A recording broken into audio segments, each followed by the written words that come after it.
Hello everyone, welcome back to my channel. मैं आपकी educator Shobha. आज आपके लिए बहुत ही करंट टॉपिक जो न्यू एजुकेशन पॉलिसी है वो लेकर आई हूँ।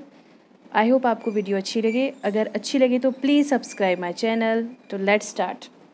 सबसे पहले अभी जो हमारी न्यू एजुकेशन पॉलिसी है उसके बारे में डिस्कस करने से पहले हमें उसकी जो हिस्ट्री है एजुकेशन पॉलिसीज़ की वो हमें पता होना चाहिए। तो सबसे पहले हम डिस्कस करेंगे first national policy on education. सबसे पहले जो आपकी फर्स्ट पॉलिसी आई थी वो आई थी 24 जुलाई 1968 को। ओके, उस वक्त जो हमारी एजुकेशन सिस्टम था वो था 10+2+3 सिस्टम। कौन सा सिस्टम था? 10+2+3 सिस्टम। मतलब पहले आप फर्स्ट से लेकर 10th तक आप हायर एजुकेशन लोगे, हाई स्कूल तक पढ़ोगे, मतलब उसके बाद आप सेकेंडरी सेक्शन में जाओगे और उसके बाद आपकी ग्रेजुएशन होगी, वैसा सिस्टम था।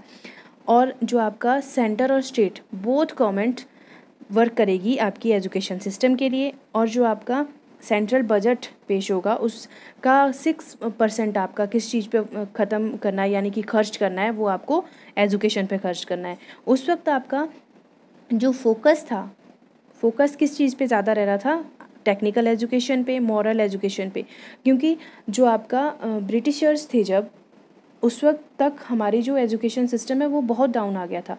तो उसे इम्प्रूव करने के लिए एक पॉलिसी बनाई कि हम लोग इतना परसेंट अपने एजुकेशन पे वर्क करेंगे और इस सिस्टम के अकॉर्डिंग अपनी पॉलिसीज़ जो इस तरह से बनाएंगे। और वो कब शुरू की थी? 1968।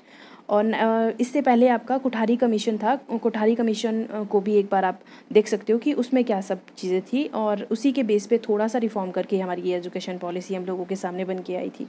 जब आपकी ये एजुकेशन पॉलिसी आ गई उसके बाद हम लोगों ने, जब इसमें कुछ बहुत सारी कमियां रह गई, ड्रॉबैक्स रह गए, तो हम लोगों ने बोला कि हमें एक किसी और एजुकेशन पॉलिसी की ज़रूरत है, जो आपकी बनकर कब तैयार हुई थी? 1986 में। अभी तक हम लोग इसी एजुकेशन पॉलिसी को फॉलो कर रहे हैं। तो अब इसकी जो मेन पॉइंट्स थे, इनको जिसे कहते हैं ना 12 खंड थे, 12 खंडों में इसे डिवाइड किया था। और इसे कब हमने इसको कब किया था पार्लियामेंट में? मई 1986 में ये अप्रूव हो गया था कि हम लोग इस पॉलिसी को फॉलो करेंगे।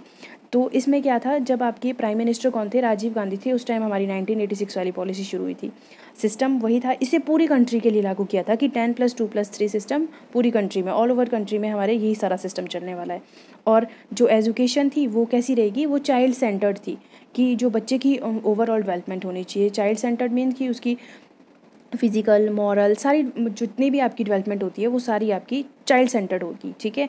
और जैसे किसी की एजुकेशन कुछ थोड़ी सी ये लगे कि आपकी एजुकेशन किसी कारण से, मतलब आपका स्कूल छूट जाए या फिर कुछ ऐसा हो जाए, तो उसके लिए गवर्नमेंट ने क्या बोला कि हम ओपन स्कूल्स रखेंगे, जहाँ पर आपको एग्ज़ाम देने के बाद आपको सर्टिफिकेट या फिर जो आपका डिप्लोमा होगा वो आपको मिल जाएगा। और किसी कारण से आपकी मान लो मतलब यूनिवर्सिटी और ग्रेजुएशन ये सब की पढ़ाई रह जाए, उसके लिए उन्होंने क्या बोला? उन्होंने बोला हम ओपन यूनिवर्सिटी, इग्नू जिसे कहते हैं, उसका भी हम एक फॉर्मेट तैयार करेंगे। ओके।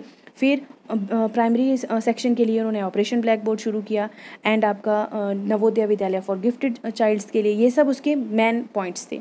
फिर जब हम लोग, अभी तक हम इसी एजुकेशन पॉलिसी को फॉलो कर रहे हैं, लेकिन जब हमें लगा कि जो आपकी एजुकेशन पॉलिसी है कि इसमें कुछ कमियां हैं, तो इसके लिए हमने एक न्यू एजुकेशन पॉलिसी लॉन्च की है। कब लॉन्च की? 29 जुलाई 2020 को। और इसका जो मतलब फाइनल जो पैनल था, इसके लिए कमेटी बनाई थी। उसके हेड कौन है?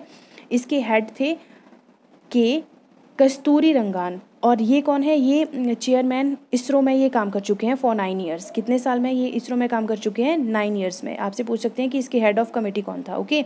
और इसका एम क्या है? एम है India a global knowledge super power. ठीक है। आपसे एम का भी पूछ सकते हैं कि एम क्या है। ओके। और इसमें मेन चीज़ क्या है? और इसकी मेन चीज़ है जो ministry of human resource and development है, उसको रीनेम्ड किया गया है एज अ, कैसे क्या रखा गया है इसका नाम? Education ministry. तो सबसे पहले फर्स्ट क्वेश्चन क्या बन सकता है कि लॉन्च का भी। फिर सेकंड क्वेश्चन क्या बन सकता है? हेड ऑफ कमेटी कौन है, कौन था इसमें, मतलब किसकी अध्यक्षता में ये अप्रूव हुई है। ठीक है। और इसका एम क्या है? ठीक है। और एम के बाद क्या है? मतलब इसका जो एम है वो ये है कि जो इंडिया जैसी पहले थी, जो सबको बाकी अदर जो कंट्रीज़ थी उनको वो नॉलेज बांटती थी, जैसे नालंदा यूनिवर्सिटी थी, वो सारी चीज़ें, तो वो वापस इंडिया को उसी तरीके से उसी फॉर्म में लाने के लिए ये पॉलिसी काम करेगी, ठीक है, जो हमारी न्यू एजुकेशन पॉलिसी है। और अब जो MHRD है उसको रिनेम कर दिया है क्या, हाँ, एजुकेशन मिनिस्ट्री। तो चलिए अब इसके लिए जो न्यू फॉर्मेट है, अभी तक हम 10+2+3 फॉर्मेट फॉलो कर रहे थे, लेकिन अब आपका 5+3+4 ये पॉलिसी आ गई है। तो ठीक है, सबसे पहले हम लोगों की स्टार्टिंग है 3 to 8 ईयर्स के लिए। तो 3 to 8 ईयर्स का जो कोर्स है वो आपका फाउंडेशनल कोर्स रहेगा। क्या कैसा रहेगा, 3 से 8 साल के बच्चों के लिए जो हम वर्क करेंगे वो करेंगे हम फाउंडेशनल, ठीक है। बच्चों को किस तरीके से पढ़ाना है, प्ले वे मेथड में पढ़ाना है, और नर्सरी से सेकंड तक, मतलब नर्सरी आपका 3 से शुरू हो जाएगा, आप उसको आंगनवाड़ी कह सकते हैं, आंगनवाड़ी प्लस आपका प्री नर्सरी, नर्सरी और फर्स्ट सेकंड क्लास, ओके। उसके बाद हम फोकस करेंगे नेक्स्ट 8 to 11 ईयर्स के लिए, उसको प्रिपेयर करेंगे बच्चे को कि बच्चा प्ले वे मेथड के साथ साथ खेल खेल के साथ में क्या करें, थोड़ी सी खुद को प्रिपेयर करें कि मुझे पढ़ना भी है, ओके। वो कहाँ से रहेगा, 8 से 11 ईयर्स। उसके बाद 11 से 14 ईयर पे वो मिडिल सेक्शन में आ जाएगा, 6 से लेकर 8 तक। उसमें आपको बच्चे को क्या करना है, उसको प्रैक्टिकल नॉलेज देना शुरू कर देना है, मतलब 6th क्लास से आपकी 8th क्लास तक के लिए उसमें कोई ऐसी स्किल डेवलप करनी है जो कि आप उसको फर्दर आगे कंटिन्यू कर सके वो बच्चा, और उसी फील्ड में वो आगे जा सके, उसको प्रैक्टिकल नॉलेज देनी है। उसके बाद आपके नेक्स्ट 4 ईयर्स रहेंगे सेकेंडरी सेक्शन, 14 to 18 ईयर्स के लिए, 9th से कौन सी क्लास तक, 12th क्लास तक। इसमें आपके स्ट्रीम पे कोई फोकस नहीं रहेगा कि आपको आर्ट्स रखना है, साइंस रखना है या फिर कॉमर्स रखना है, ऐसा कुछ फोकस नहीं रहेगा। और असेसमेंट अलग से होगी, आप सब्जेक्ट अपनी चॉइस का चूज़ कर सकते हैं, ओके। और जो आपकी नेक्स्ट आपकी असेसमेंट के लिए एक नई जो एक रखा है ना, एक सेंटर, परख नाम दिया है उसे, क्या नाम दिया है, परख। परख का जो मतलब एक असेसमेंट के लिए एक वो बनाया है कि एक हम कह सकते हैं ना, एक फॉर्मेट बना दिया है कि आपकी परख, P से परफॉर्मेंस, A से असेसमेंट, R से रिव्यू, और फिर से A से analysis of knowledge for holistic development. ये आपका परख का बन गया, ठीक है। कि हम लोगों ने क्या करना है, हम लोगों ने परख नाम की एक नई फॉर्मेट दिया है, किसके लिए, असेसमेंट, किसी चीज़ को असेस करने के लिए, ठीक है। उसके बाद हम लोगों का नई टर्म आती है जो आपकी टीचर एजुकेशन है। तो टीचर एजुकेशन के लिए मतलब न्यू पॉलिसी में क्या है कि एक नया फ्रेमवर्क आएगा, कब आपका 2020 तक आपका न्यू फॉर्मेट रहेगा, नया मतलब नया फ्रेमवर्क आएगा, वो रहेगा NCFTE, यानी कि national curriculum framework for teacher education, ठीक है। ये आपका एक नया फ्रेमवर्क आएगा, और उसमें क्या एक नई चीज़ क्या है आपकी, नई चीज़ आपकी ये है कि जो आपका टीचर है उनके लिए एक प्रोफेशनल डेवलपमेंट के लिए आपको हर कुछ टाइम के बाद 50 आवर्स मिलेंगे फॉर सेमिनार्स के लिए, ताकि आपको जो नई टेक्नोलॉजी है टीचर्स एजुकेशन में, और नई नई जो भी आपकी चेंजेस रहेगी, और नया आपको मतलब आपको ये नहीं है कि जैसे आपने कुछ चीज़ की है, जैसे आपने मतलब B.Ed किया है, बहुत पहले किया है, तो कुछ उसमें चेंजिंग या फिर कोई नई टेक्निक टीचिंग की, वो सब के लिए आपके पास क्या है, आपको 50 घंटे का सेमिनार हर साल अटेंड करना पड़ सकता है, ऐसा कुछ फॉर्मेट आने वाला है, okay. Continuous professional development, okay.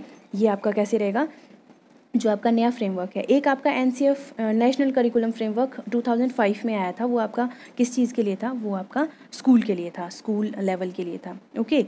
तो हम लोगों ने सबसे पहले एजुकेशन पॉलिसी में क्या क्या डिस्कस किया आज, सबसे पहले हमने कि ये लॉन्च कब हुई, लॉन्च होने के बाद इसकी कमेटी कौन थी, और कमेटी के साथ साथ कि जो आपका इसका एम क्या है, जो हमारी न्यू एजुकेशन पॉलिसी है। और MHRD को रीनेम कर दिया है, उसका नाम क्या रख दिया है, मिनिस्ट्री, एजुकेशन मिनिस्ट्री, सॉरी। और सिस्टम कौन सा है, 5+3+3+4, 3 से 8 ईयर्स, 8 से 11, और 11 से 14, और 14 से 18 ईयर।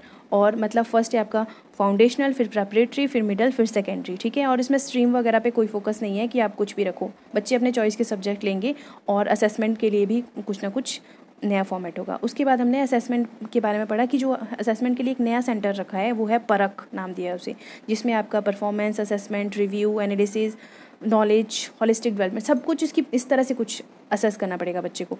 इसकी असेसमेंट के बाद हमने रखा है कि जो स्टैंडर्ड है पब्लिक और जो आपका गवर्नमेंट स्कूल है उनका स्टैंडर्ड ऑफ एजुकेशन सेम रहेगा, दोनों के गवर्नमेंट सेक्टर वाले स्कूलों में भी, और जो आपके प्राइवेट सेक्टर्स के स्कूल उसके लिए भी। उसके बाद हमने डिस्कस किया नेक्स्ट आपका जो हमारा टीचर्स एजुकेशन पे फोकस करेगा, वो हमारा NCFTE 2021, ये आपका नेक्स्ट है। उसके बाद हमने डिस्कस किया CPD, यानी कि कंटिन्यूस प्रोफेशनल डेवलपमेंट। तो ये था, that's all for today. Subscribe to my channel and